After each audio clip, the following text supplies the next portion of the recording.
तो वर्ताकार कुंडली के अक्ष पर उत्पन्न चुंबकीय क्षेत्र, अभी अपन ने केंद्र पर देखा था ना, अब अक्ष पर देखेंगे। अक्ष का मतलब क्या होता है, जैसे कोई वर्ताकार कुंडली है, सर्किल है पूरा ना, ये है कोई वर्ताकार कुंडली, तो इसका ये केंद्र था ना, तो केंद्र के लंबवत अगर ऐसे कोई रेखा खींचेंगे ना ये, तो ये इसकी क्या कहलाएगी, अक्ष कहलाएगी। समझ गया अक्ष क्या है, वर्ताकार अगर ऐसे है तो उसका सेंटर से उठा हुआ बिंदु है ऐसे पूरा, ये जो पूरी पूरी अक्ष है जिसके सापेक्ष वो गोल घूम रही है, तो ये क्या कहलाती है, अक्ष कहलाती है। अब इसके अक्ष पर स्थित जैसे ये कोई बिंदु होती है, इस पर चुंबकीय क्षेत्र बताओ, इस पर चुंबकीय क्षेत्र बताओ, या नीचे किसी बिंदु पर चुंबकीय क्षेत्र बताओ, तो ये सारे बिंदु कहाँ पर आ रहे हैं, इसके अक्ष पर आ रहे हैं। तो अब अपन इस पर निकालेंगे, अभी अपन ने जो निकाला था वो कहाँ था, यहाँ पर। ये बिंदु घटते घटते जब यहाँ आ गया, इसी के तल में आ गया, तो ये क्या बन गया, केंद्र बन गया। और इसी से अगर तुम जरा सा भी ऊपर चले गए या जरा भी नीचे चले गए, तो ये क्या आ जाएगा, अक्ष पर आ जाएगा। तो अब इन किसी बिंदुओं पर चुंबकीय क्षेत्र का मान अपन ज्ञात करेंगे इस पूरी कुंडली के कारण, ये अपन देखेंगे। तो अपन यहाँ पर डायग्राम बना लेते हैं पहले, और फिर इससे ज्ञात करते हैं। तो देखो ये कोई वर्ताकार कुंडली है, जिसको मैंने ऐसे रखा है बोर्ड के अंदर, ठीक है, ऐसे गोल इसके अंदर रखी है। तो ये हमको देखने पे कैसे दिखाई देगी, इस तरह की दिखाई देगी, ऐसी दिखाई देगी ना। और इसमें से यहाँ से करंट को अपन एक जगह से करंट को प्रवेश करा रखा है, एक जगह से करंट बाहर निकल रहा है, ठीक है। तो जैसे अपन ने यहाँ से प्रवेश करा दिया, ये और ये इधर से बाहर आ रहा है, ये आ गया, ये करंट यहाँ से फ्लो से बाहर आ गया, इसमें आई करंट फ्लो हो रहा है, ठीक है। ये कुंडली है, ये हमको ऐसी क्या दिख रही है, क्योंकि इसको अपन ने बोर्ड पर ऐसे रखा हुआ है, अंदर ऐसे रखा हुआ है, ये है गोल, ठीक है, और बोर्ड में ऐसे रखा हुआ है, तो ये यहाँ आ गया। ऐसा मैंने इसलिए रखा है कि इसके केंद्र से जो जाने वाली ये पूरी जो रेखा है, ये क्या है, इसका अक्ष है, यही होता है अक्ष, ये गोल है, इसके केंद्र से जाने वाली लाइन, ये इसका अक्ष है। तो अक्ष पर स्थित कोई बिंदु, यहाँ कोई बिंदु है, P बिंदु, इस बिंदु P पर अपन को क्या निकालना है, चुंबकीय क्षेत्र का मान ज्ञात करना है। ये हमारा क्वेश्चन होगा वर्ताकार कुंडली के। तो वर्ताकार कुंडली हो गई, कुंडली है तो इसमें करंट फ्लो कर दिया, क्योंकि करंट फ्लो करोगे तो ही तो चुंबकीय क्षेत्र बनेगा। अगर इस कुंडली में मैं करंट ही फ्लो नहीं करूंगा तो फिर इसके चारों चुंबकीय क्षेत्र नहीं बनेगा, तो फिर यहाँ पर चुंबकीय क्षेत्र कितना आ जाएगा, 0 आएगा। लेकिन इसमें करंट फ्लो कर दिया तो अभी इसमें चुंबकीय क्षेत्र बन रहा है, तो वो यहाँ मान ज्ञात करना है मुझे। तो उसके अक्ष पर स्थित कोई बिंदु ले लिया हमने P, उस पर क्या निकालेंगे, चुंबकीय क्षेत्र। तो ये अपने पास पूरी डायग्राम हो गया, ये कुंडली होगी, इस बिंदु P पर चुंबकीय क्षेत्र का मान अपन को ज्ञात करना है। तो देखो अभी अपन ने जब केंद्र पर निकाला था तो उस कुंडली को मैंने छोटे अल्पांश dl में तोड़ा था। अब अपन यहाँ पर भी क्या करेंगे, एक छोटा अल्पांश लेंगे यहाँ से यहाँ तक का, इसकी लंबाई कितनी है, dl है, इसमें अपन ने इसको तोड़ लिया, ठीक है, तोड़ दिया। ये कुंडली ऐसे रखी हुई है गोल, इसमें करंट यहाँ से पीछे से जा रहा है और यहाँ से घूम के आगे से वापस आ रहा है, यानी यहाँ से सामने से वापस आ रहा है, और ये वाला। तो ये जो dl बना, ये dl के, ये कुंडली अगर ऐसे रखी है तो dl ऐसे है सीधा, ये ऐसे रखा हुआ है, ऐसे समझ रहे हो क्या, dl यहाँ हुआ, क्योंकि ऐसे कुंडली है ना, तो dl कहाँ हुआ, ऊपर। अगर ऐसे कुंडली होती है dl का था, तो dl कहाँ है, बाहर की ओर, ऐसा है dl। इसके कारण अपन को कहाँ निकाल रहे हैं, इस बिंदु P पर निकाल रहे हैं चुंबकीय क्षेत्र। तो dl तो है बाहर, और चुंबकीय क्षेत्र इस बिंदु पर निकाल रहे हैं यहाँ, ऐसे। तो dl ये वाली लाइन और चुंबकीय क्षेत्र ऐसी वाली लाइन, ये दोनों देखो आपस में 90 डिग्री का कोण रखेगी। ये जो dl बाहर आ रहा है ऐसे, और ये जो लाइन जा रही है ऐसे, ये दोनों 90 डिग्री है क्या, ये 90 डिग्री रहेगी बच्चों, क्योंकि dl ऐसे है, ये वाली लाइन क्या है, dl है ऐसे, और इस पर ये लाइन कैसे जा रही है, ऐसे। देखो मेरा आगे 90 डिग्री है क्या, 90 डिग्री है ना, यही चीज ऐसे रखी हुई है बस। इसके कम ज्यादा होने से, ऐसे होने से, देखो इसके कम ज्यादा होने से ये ऐसे अक्ष बदल रही है तो 90 डिग्री नहीं बदलेगा।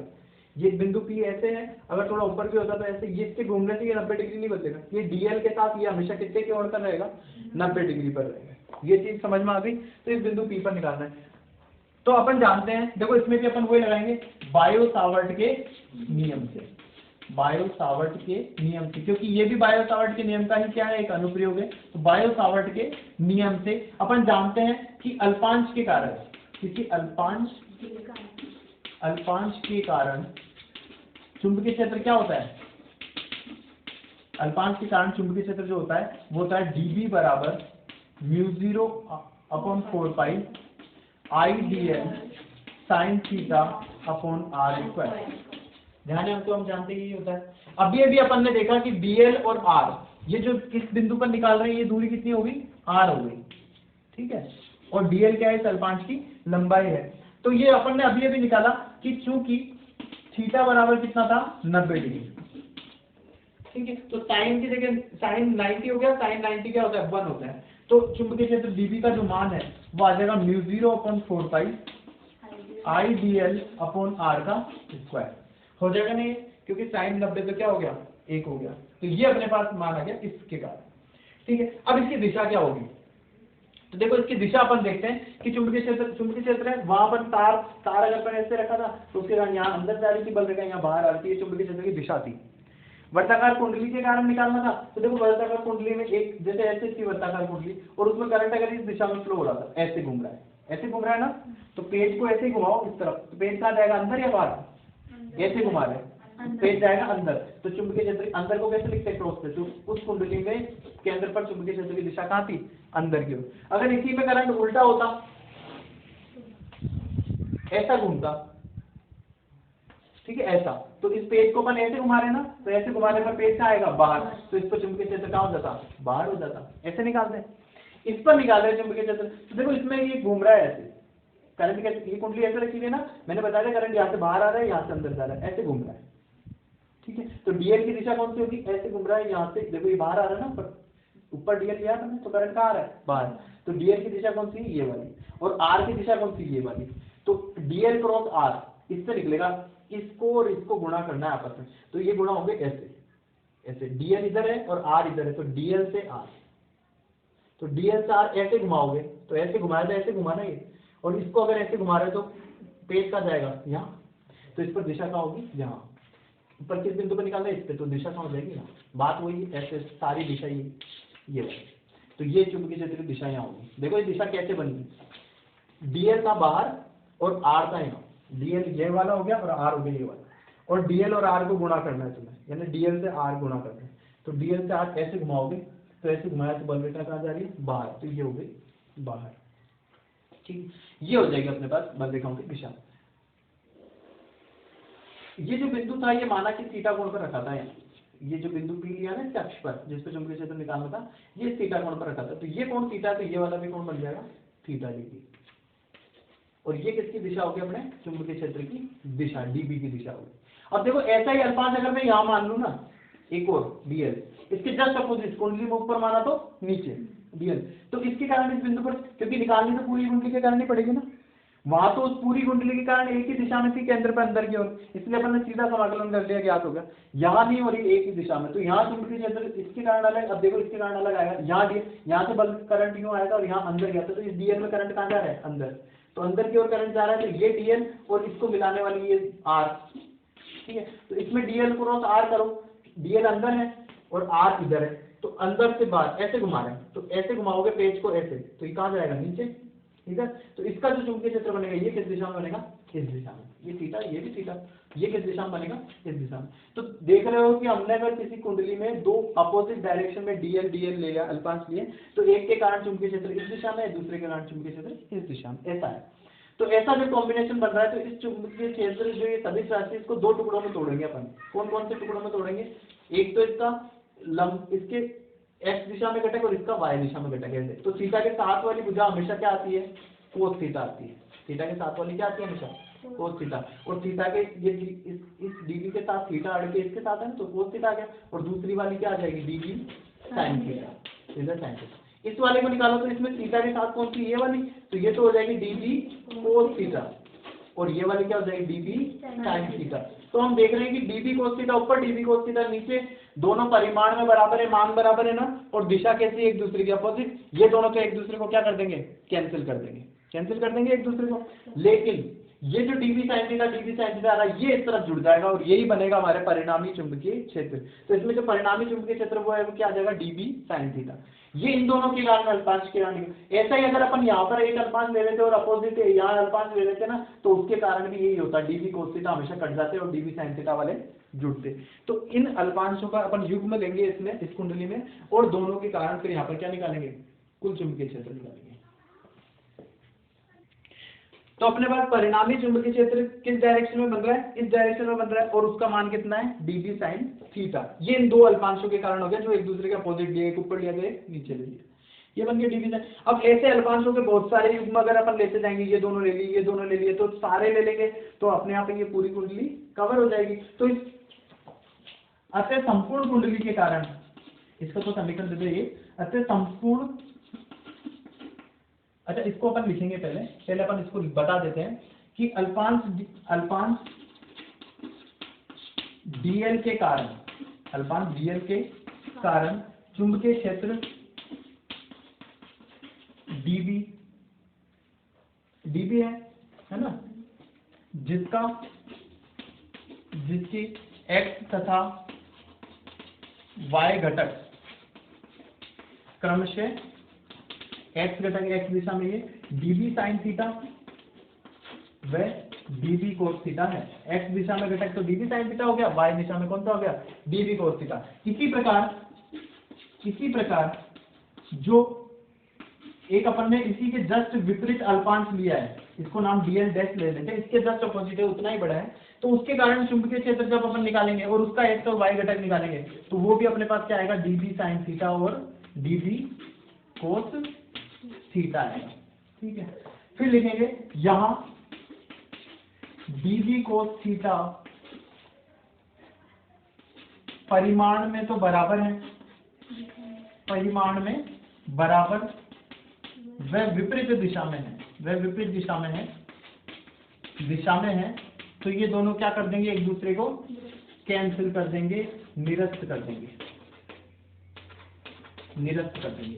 ठीक है, तथा जो dB sin थीटा है,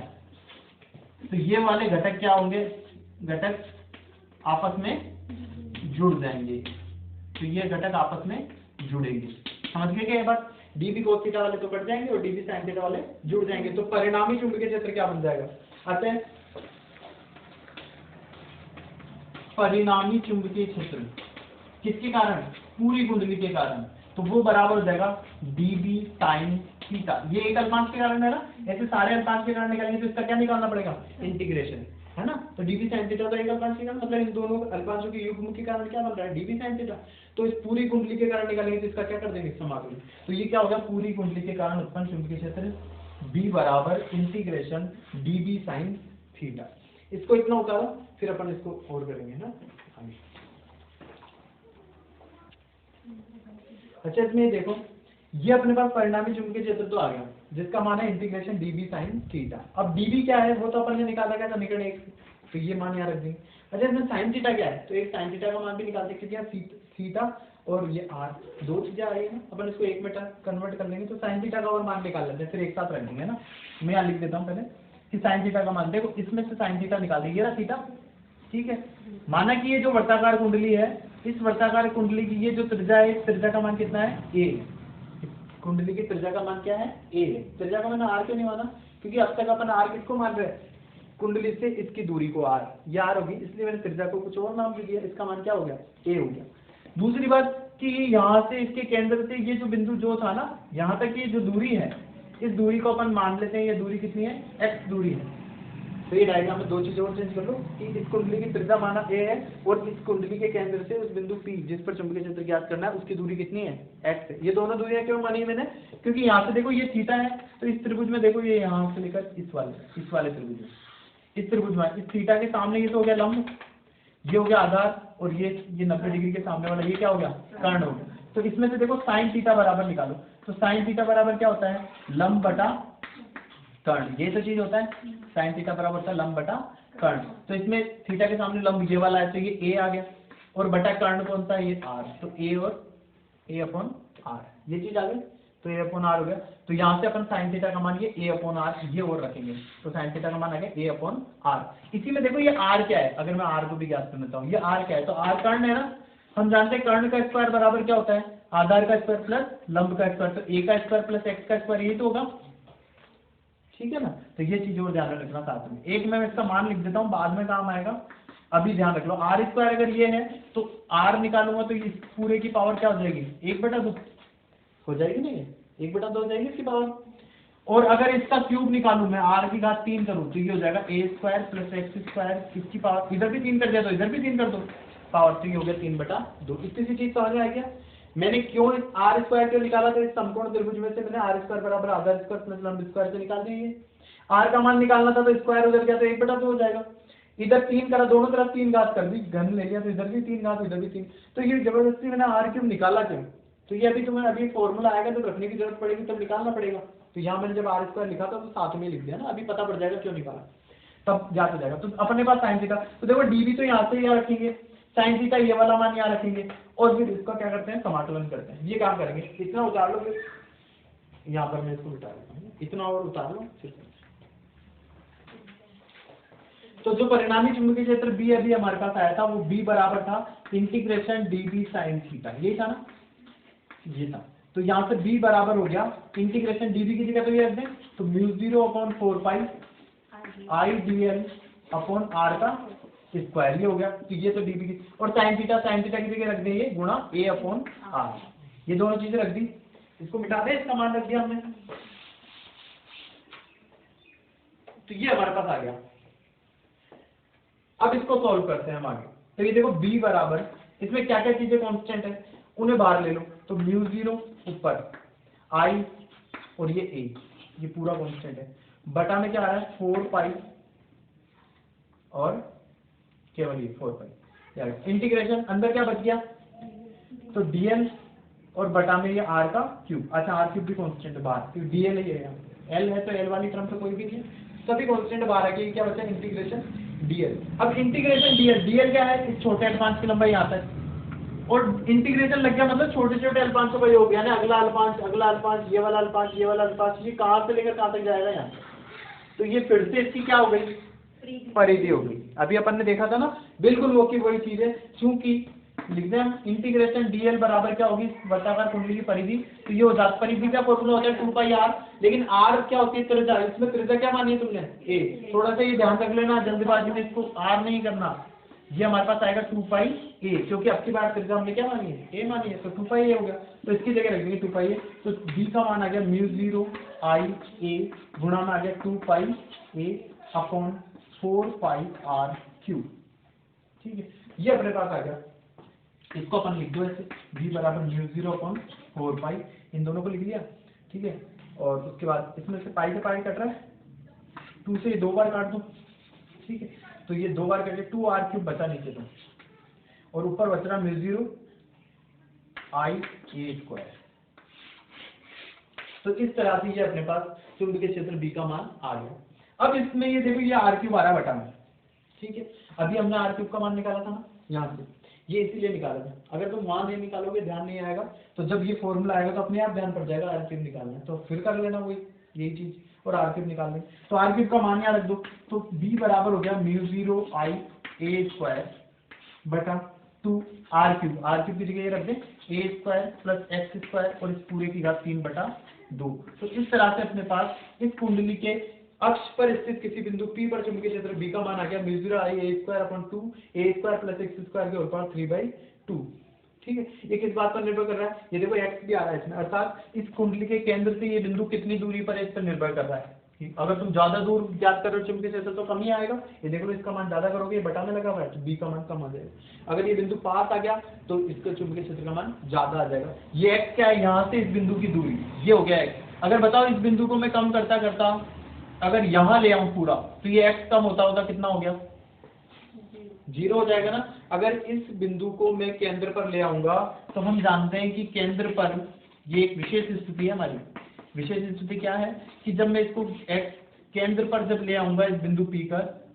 P को कहाँ लिया है, केंद्र पर ले आया है, तो उस स्थिति में x बराबर क्या हो जाएगा, 0 हो जाएगा। x बराबर 0 यहाँ रखो, तो देखो ये 0 हो जाएगा, तो ये a² बचेगा केवल, तो ये फॉर्मूला हमारे पास B बन जाएगा μ0 I a² बटा 2, और यहाँ x 0 हो गया तो केवल a² बचा, तो ये बचा a² और उसकी पावर कितनी है, 3/2। ये पावर तो दोनों की है ना, होल की, तो 3/2। तो देखो यहाँ 2 से 2 कट गया, केवल 3 बचा, तो ये आ गया μ0 I a² और बटा 2a³। ये a² से ये 3 बार कट गया, 1 बच गया है, तो ये आ गया B बराबर μ0 I अपॉन 2a। ये क्या आ गया, कुंडली के केंद्र पर उत्पन्न चुंबकीय क्षेत्र। अभी इससे पहले अपन ने निकाला था कि वृत्ताकार कुंडली के केंद्र पर चुंबकीय क्षेत्र कितना होता है, तो केंद्र पर चुंबकीय क्षेत्र का मान अपने पास यही आया था μ0 I अपॉन 2r। वो r क्यों था, क्योंकि वहां कुंडली की त्रिज्या को अपन ने r बोला था, यहाँ a बोला था μ0 I अपॉन 2a, वो का वही फॉर्मूला है ना। तो ये हमारे पास वो फॉर्मूला मिल गया कि केंद्र पर चुंबकीय क्षेत्र ये होता है। इसमें भी देखो वही कुंडली में यदि फेरों की संख्या को मैं n ले लूं, यदि कुंडली में n कह रहे हो तो इसको n से कर दो, तो म्यू0 ni अपॉन 2r, जो उसका फॉर्मूला था वही है म्यू0 ni अपॉन 2 है, क्योंकि यहाँ a त्रिज्या है। तो ये आ गया हमारे पास केंद्र पर चुंबकीय क्षेत्र का मान। इस तरह से कंप्लीट हो गया हमारे पास टॉपिक। इसमें दो विशेष स्थिति और मान सकते हैं इसके अलावा, वो दो कौन सी हो जाएगी अभी अपन देख लेंगे इसको भी, कि यदि a का मान x से बहुत बहुत ज्यादा हो तो x को हटा दो, यहाँ से a रह जाएगा, और एक x का मान a से बहुत ज्यादा हो तो a को हटा दो, x रह जाएगा, तो ये 2 आ जाएगी। और तीसरा मान कौन सा हो गया, x बराबर 0 ही हो, ये तो कर ही दिया, 2 हो गए। तो इनको अपन देख लेंगे, इसको उतार लो। तो ये जो अपना परिणामी मान आ रहा है चुंबकीय क्षेत्र B का,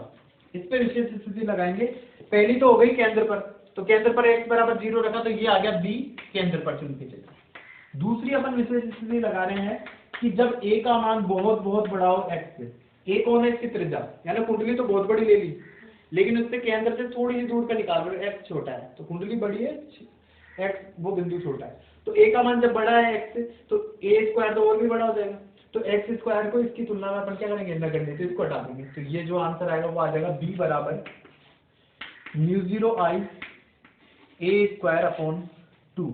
और यहाँ a स्क्वायर ही आएगा, ये तो हट गया, तो a स्क्वायर की पावर क्या है 3/2, 2 से 2 कट जाएगा, a का क्या आ जाएगा क्यूब, तो यहाँ आ जाएगा a का क्यूब, इसे a स्क्वायर से ही कट जाएगा, तो आंसर बन रहा है अपने म्यू0 i अपॉन 2a। यानी कुंडली बहुत बड़ी होगी और उसके बहुत पास बिंदु पर तुम निकाल रहे हो, तो एक तरह से वो पास बिंदु केंद्र ही हो गया। देखो केंद्र जैसा आंसर आ रहा है म्यू0 i अपॉन 2। तीसरी बात अपन देखें, तीसरी विशेष स्थिति कि यदि x का मान a से बहुत बहुत बड़ा हो, कि x का मान a से बहुत बड़ा, तो x स्क्वायर और बड़ा हो गया, तो अब की बार a स्क्वायर छोटा है तो a स्क्वायर को नगण्य कर देंगे, तो यहाँ x स्क्वायर बचेगा, तो ये b बराबर तब क्या आ जाएगा, तो b बराबर आ जाएगा म्यू0 i a स्क्वायर बटा 2, यहाँ a स्क्वायर बचेगा, ठीक है, नहीं x बड़ा है, x स्क्वायर बचेगा, 2 से 2 कट जाएगा, तो x का आ गया क्यूब, तो x का क्यूब, तो ये अपने पास आ जाएगा कब, जब x बहुत बड़ा है ना, कुंडली तो छोटी है लेकिन वो बिंदु ही तुमने बहुत दूर ले लिया जिस पर चुंबकीय क्षेत्र निकाल दिया, तो फिर ये आ जाएगा चुंबकीय क्षेत्र का मान। चौथा और देख लेते हैं एक विशेष, कि अगर तुम्हें मान ही दे दे कि x बराबर a/2 है, x बराबर a/2 है, वैसे x बराबर a ले लो, a/2 ले लो, या a/4 ले लो, कुछ भी हो सकता है, लेकिन मैंने उसमें से a/2 ही क्यों लिया, क्योंकि इसका एक उपयोग है ना आगे हेल्महोल्ट्ज़ कुंडली में भी है, जिसमें दो कुंडलियां लगाते हैं और उसके बीच में एक समान चुंबकीय क्षेत्र उत्पन्न करते हैं, तो वहां के लिए मैंने a/2 लेके देख रहे हैं कि a/2 पर इसका मान कितना आएगा। तो a/2 का क्या मतलब हुआ कि अगर कुंडली की a क्या है, कुंडली की त्रिज्या, अगर तुमने एक ऐसी कुंडली ली है जिसकी त्रिज्या जो है वो अगर 4 सेंटीमीटर है, तो x बराबर कितना है 2 सेंटीमीटर है, क्योंकि x बराबर क्या है a/2, जितनी त्रिज्या है उसका आधा क्या है दूरी, 4 सेंटीमीटर त्रिज्या की अगर कोई कुंडली है तो उससे कितनी दूर निकाल रहे हैं 2 सेंटीमीटर। तो इसके लिए और निकाल लेते हैं कि x बराबर अगर a/2 रखें, x की जगह क्या रखें a/2, तो चुंबकीय क्षेत्र का मान क्या आएगा, तो b बराबर आ जाएगा म्यू0 i a स्क्वायर बटा 2 a स्क्वायर, x की जगह क्या रखा अपन ने a/2, तो a/2 का स्क्वायर हो गया, तो a स्क्वायर बटा 2 का स्क्वायर 4, और इस पूरे की पावर कितनी हो गई 3/2 हो गया ना ये चीज। आगे इसको थोड़ा सॉल्व करते हैं हम, तो इसका सॉल्यूशन होगा या जाएगा म्यू0 i a स्क्वायर अपॉन 2, इसको सॉल्व करो तो इसको करा तो 4a square plus a square बटा 4, इसकी पावर कितनी आ गई 3/2, ठीक है। तो ये हमारे पास बन गया b बराबर म्यू0 i a स्क्वायर बटा 2, ये 4a स्क्वायर और a स्क्वायर हो गया 5a स्क्वायर अपॉन 4, तो 5a स्क्वायर इसकी पावर 3/2 लिख देता हूँ, ठीक है, और बटा में ये अलग से 4 की पावर 3/2 लिख देता हूँ, ठीक, दोनों का अलग अलग लिख दिया, ब्रैकेट में एक साथ ही है, ऐसे लिख दिया। तो अब आगे सॉल्व करो इसको, तो ये आ गया म्यू0 i a स्क्वायर बटा ये 2, ये 5 की पावर 3/2 का मतलब 1.5 होता है, 1 और आधा, तो 1 और फिर आधा मतलब √5, ऐसे लिख सकते हैं। a स्क्वायर की पावर 3/2, स्क्वायर से स्क्वायर कट जाएगा, a का क्यूब आ जाएगा, और ये 4 ये तो ऊपर चला जाएगा यहाँ, तो 4 की पावर 3/2, जबकि 4 को मैं क्या लिख सकता हूँ 2 की पावर 2 लिख सकता हूँ, लिख सकते हैं ना 4 को 2, तो उसमें भी 2 से 2 कट जाएगा, 2 की घात 3 आएगी, 2 की घात 3 पूरी की पूरी क्या होती है 8 होती है, तो इसको अलग से सॉल्व करके हम क्या लिख सकते हैं 8 लिख सकते हैं। अब इसमें देखो a स्क्वायर की कट गया, केवल a बचा, तो ये जो यहाँ तो 1/a बचा, 1/a बच रहा है, तो ये हमारे पास b बराबर आ रहा है म्यू0 i, इसको सॉल्व करोगे अपने आप पता चलता जाएगा, इसमें से देखो 2 से ये 4 बार कट गया, तो म्यू 0 आई ऊपर 4 भी आया अपॉन 4 आ गया, म्यू 0 आई और 4, ठीक है, अपॉन हमारा 5√5 और ए, ये आया, ठीक है। अपन ने केंद्र पर निकाला था म्यू 0 आई अपॉन 2 है, तो म्यू 0 आई अपॉन ए, 2 की कमी है ना, तो 2 से मैं नीचे गुणा कर देता हूँ और 2 से ऊपर भी गुणा कर देता हूँ, एक साथ गुणा कर दिया नीचे और ऊपर दोनों से, तो म्यू 0 आई अपॉन 2 है, ये पूरा का पूरा क्या है, ये है केंद्र पर, ये कहाँ है, बी केंद्र पर। उसके अलावा क्या बच गया, 2 4 गुणा होके क्या हो गया 8, 5√5, इन दोनों का भी मान रख दो, तो ये 2 गुणा 4/5 √5, इस पूरे को जब हल करोगे ना तो ये आएगा 0.716, चाहे गुणा करके देख लेना, तो ये आएगा। तो बी जो चुंबकीय क्षेत्र का मान है वो हो जाएगा 0.716 केंद्र का, केंद्र पर उत्पन्न चुंबकीय क्षेत्र का 0.716 गुना होता है। तो ये हमारे पास और एक मान आ जाएगा, ये इसकी विशेष स्थिति है। इसको जो सॉल्यूशन करोगे अपने हिसाब से कैसे भी सॉल्व करो, मैथमेटिक्स है तो सिंपल सॉल्व करोगे, ये जरूर ध्यान रखना कि ये आ जाएगा। तो बी जो चुंबकीय क्षेत्र है कहाँ पर, x बराबर a/2 पर, ये इसका मान 0.716 बी केंद्र का होता है। ये हमारे टॉपिक आज पूरी तरह से कंप्लीट हो गया। इसमें एक ग्राफ हमारे पास आता है कि ये चुंबकीय क्षेत्र बी को अगर x दूरी के साथ अगर हम ग्राफ बनाए तो कैसा आएगा, तो केंद्र पर चुंबकीय क्षेत्र का मान मैक्सिमम होता है, बी मैक्सिमम आता है और उसके बाद ये घटता हुआ आता है। और इसमें ये x बराबर 0 दूरी है, यहाँ पर x बराबर कहीं ना कहीं a/2 भी होगा, जब ये वाली स्थिति बनेगी, उस स्थिति में जो केंद्र पर चुंबकीय क्षेत्र है उसका 0.716 गुना है, यानी कि लगभग 71% के करीब कम है, तो ये कम होगी यहाँ कहीं ये बिंदु, ये x बराबर a/2 पर, ये रहा x बराबर a/2, ये हो गया। यहाँ पर मान कितना है, b बराबर b केंद्र का 0.716 गुना, तो ये ग्राफ भी हमारे आ जाएगा। इन दोनों बिंदुओं को अगर मैं नाम दूं P1 और P2, तो ये हमारे कहलाते हैं नति परिवर्तन बिंदु, ये हमारे क्या कहलाते हैं, नति परिवर्तन बिंदु। इस तरह से टॉपिक कंप्लीट हो गया, इसको उतार लो और ये पूरा हो गया। कुछ प्रॉब्लम हो तो पूछो, पूछो।